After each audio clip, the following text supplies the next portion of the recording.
नमस्कार मित्रांनो, अभ्यासवाणी या चॅनलवर तुमचं स्वागत आहे. अभ्यासवाणी रोज अभ्यास रोज प्रगती. आज आपण भारतीय राज्यव्यवस्थेशी संबंधित एक अत्यंत महत्त्वाचा आणि सध्या चर्चेत असलेला विषय समजून घेणार आहोत.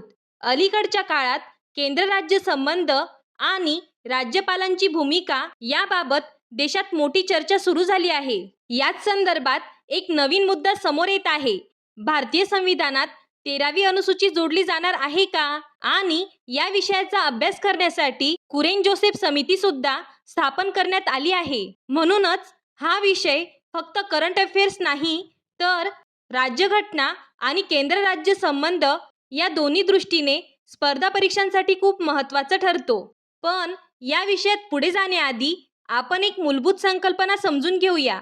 ती म्हणजे अनुसूची म्हणजे नेमकी काय? तर बघा मित्रांनो, भारतीय संविधानामध्ये अनुसूची म्हणजेच शेड्यूल अशी एक यादी किंवा तक्ता असतो, ज्यामध्ये संविधानातील काही विशिष्ट विषयांची सविस्तर माहिती दिलेली असते.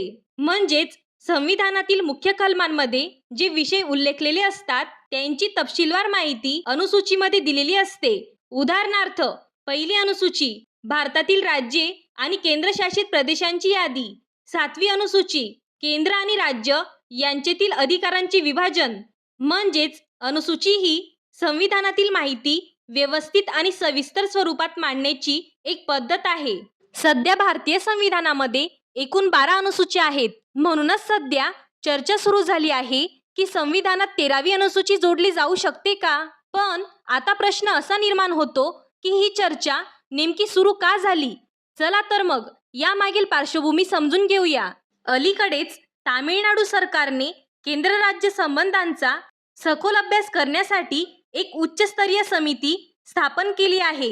या समितीचे अध्यक्ष आहेत माजी सर्वोच्च न्यायालयाचे न्यायाधीश कुरेन जोसेफ. म्हणूनच या समितीला म्हणतात कुरेन जोसेफ समिती. या समितीचा मुख्य उद्देश असा आहे की केंद्र आणि राज्य यांच्यातील अधिकारांचे संतुलन तपासणे, राज्यांच्या अधिकारांचे संरक्षण कसे करता येईल हे सुचवणे, राज्यपालांच्या भूमिकेचे पुनर्वलोकन करणे. म्हणजेच ही समिती भारताच्या फेडरल संरचनेचा सखोल अभ्यास करत आहे. आपण आत्ताच पाहिले की तामिळनाडू सरकारने केंद्र राज्य संबंधांचा अभ्यास करण्यासाठी कुरेन जोसेफ समिती स्थापन केली आहे. पण आता इथे एक महत्त्वाची गोष्ट समजून घेऊया. या समितीमध्ये नेमके कोण सदस्य आहेत? कारण कोणत्याही समितीच्या शिफारसी समजून घेण्यासाठी त्या समितीची रचना माहिती असणे खूप महत्त्वाचे आहे. चला तर मग कुरेन जोसेफ समितीचे सदस्य थोडक्यात पाहूया. सर्वात आधी या समितीचे अध्यक्ष आहेत न्यायमूर्ती कुरेन जोसेफ आणि त्यांच्यासोबत या समितीमध्ये आणखी 2 सदस्य आहेत, अशोक वर्धन शेट्टी आणि डॉक्टर एम नागनाथन. म्हणजेच या समितीमध्ये न्यायव्यवस्था, प्रशासन आणि धोरण या क्षेत्रातील अनुभवी व्यक्तींचा समावेश करण्यात आला आहे. आणि ही समिती केंद्र राज्य संबंधांचा सखोल अभ्यास करून सरकारला काही महत्त्वाच्या शिफारसी देणार आहे. आणि या चर्चेमध्ये एक महत्त्वाची कल्पना पुढे आली आहे, ती म्हणजे भारतीय संविधानामध्ये 13वी अनुसूची जोडण्याची. आता प्रश्न असा निर्माण होतो, 13वी अनुसूची जोडण्याची गरज का वाटली? यामागचा मुख्य उद्देश असा आहे की राज्यपालांच्या अधिकारांबाबत काही स्पष्ट मार्गदर्शक तत्वे असावीत. कारण अनेक वेळा असे दिसून येते की राज्यपाल आणि राज्य सरकार यांच्यामध्ये काही प्रशासकीय किंवा राजकीय मतभेद निर्माण होतात. म्हणूनच असा विचार पुढे आला की जर संविधानामध्ये स्वतंत्र अनुसूचीच्या माध्यमातून राज्यपालांच्या अधिकारांबाबत स्पष्ट नियम दिले गेले तर या प्रकारचे संघर्ष कमी होऊ शकतात. यामुळे काही महत्त्वाचे फायदे देखील होऊ शकतात. राज्यपाल आणि राज्य सरकार यांच्यातील संघर्ष कमी होईल, संविधानिक संतुलन राखले जाईल, तसेच राज्यांची स्वायत्तता अधिक मजबूत होईल. म्हणजेच या संपूर्ण चर्चेचा मुख्य उद्देश आहे भारतातील फेडरल स्ट्रक्चर अधिक मजबूत करणे. आणि म्हणूनच हा विषय केंद्र राज्य संबंध आणि संघराज्य या दृष्टीने खूप महत्त्वाचा मानला जात आहे. आपण आत्ताच पाहिले की 13वी अनुसूची जोडण्याची कल्पना मुख्यतः केंद्र आणि राज्य यांच्यातील संबंध अधिक स्पष्ट आणि संतुलित करण्यासाठी मांडली जात आहे. पण इथे एक गोष्ट लक्षात घेण्यासारखी आहे. केंद्र राज्य संबंधांचा अभ्यास करण्याची ही पहिली वेळ नाही. तर बघा मित्रांनो, भारतातील केंद्र राज्य संबंध हा विषय खूप जुना आहे आणि याआधीही या विषयाचा सखोल अभ्यास करण्यासाठी अनेक आयोग स्थापन करण्यात आले होते. चला तर मग त्यापैकी 2 महत्त्वाचे आयोग थोडक्यात पाहूया. सर्वप्रथम आपण पाहूया सरकारी आयोग. हा आयोग 1983 साली स्थापन करण्यात आला होता. हा आयोग स्थापन केला होता पंतप्रधान इंदिरा गांधी यांच्या सरकारने. या आयोगाचे अध्यक्ष होते न्यायमूर्ती RS सरकारिया. या आयोगाचे मुख्य काम होते केंद्र आणि राज्यांमधील अधिकारांचे संतुलन कसे राखावे याचा अभ्यास करणे. या आयोगाचे फेडरल स्ट्रक्चर मजबूत करण्यासाठी अनेक महत्त्वाच्या शिफारसी दिल्या. पुढे 2007 साली आणखी एक आयोग स्थापन करण्यात आला, तो म्हणजे पुंची आयोग. हा आयोग स्थापन केला होता पंतप्रधान मनमोहन सिंग यांच्या सरकारने. या आयोगाचे अध्यक्ष होते न्यायमूर्ती मदन मोहन पुंची. या आयोगाने विशेषतः अभ्यास केला राज्यपालांची भूमिका काय असावी, केंद्र आणि राज्यांमधील विवाद कसे कमी करता येतील आणि भारतातील फेडरल स्ट्रक्चर अधिक मजबूत कसे करता येईल.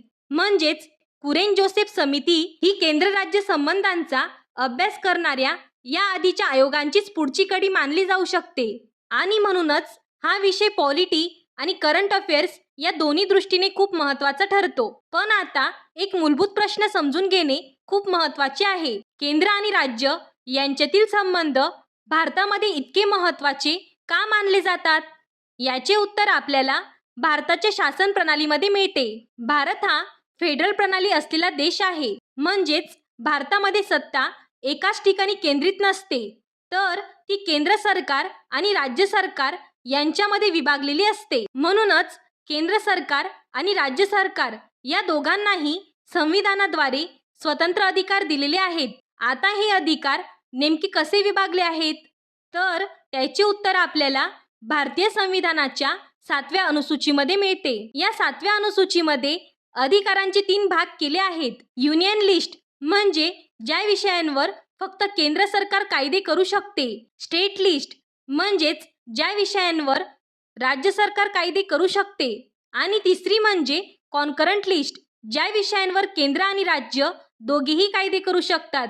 म्हणूनच केंद्र राज्य संबंध हा भारतीय राज्यव्यवस्थेचा अत्यंत महत्त्वाचा भाग आहे आणि म्हणूनच या संबंधांचा अभ्यास करण्यासाठी वेळोवेळी वेगवेगळे आयोग आणि समित्या स्थापन केल्या जातात, ज्यामध्ये सध्या चर्चेत असलेली कुरेन जोसेफ समिती सुद्धा समाविष्ट आहे. तर बघा मित्रांनो, आजच्या लेक्चरमध्ये आपण 13व्या अनुसूचीचा प्रस्ताव, कुरेन जोसेफ समिती तसेच केंद्र राज्य संबंध हा पूर्ण विषय समजून घेतला.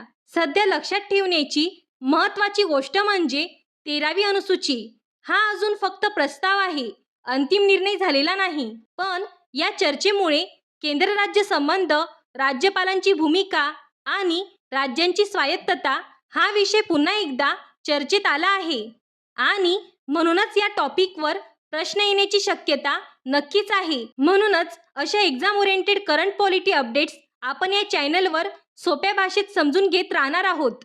हा व्हिडिओ उपयुक्त वाटला असेल तर चॅनलला लाईक, शेअर आणि सबस्क्राईब करा. अभ्यासवाणी म्हणजे कन्सेप्ट बेस्ड लर्निंग. थँक्यू. अभ्यासवाणी, रोज अभ्यास, रोज प्रगती.